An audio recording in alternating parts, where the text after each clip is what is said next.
Сайн өнөөдөр би гэр орныхаа жижиг ажлууд хийж байна. За одоо би хувцас хийсээр байна. Бид харуулж байна. Энэ бол миний хувцас санааг илэрхийлж байна. За ингээд тахгүй шатаа бөө юм болсон.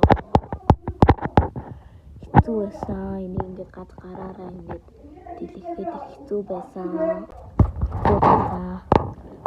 За ингээд дэлгэх гэж байна. Бөө юм бодоод нэг хувцруугаа ингээд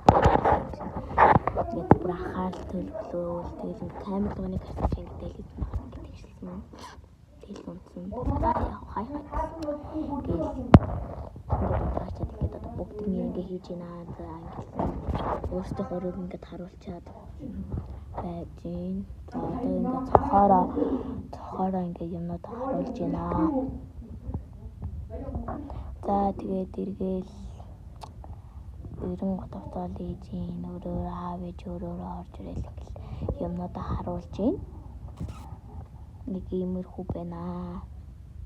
За аав ээж өөрөөний хамгийн гоё юм нь ингээд хаалганых нь төгжээнд ингэж яадаг. Ингээд төгшөж байна.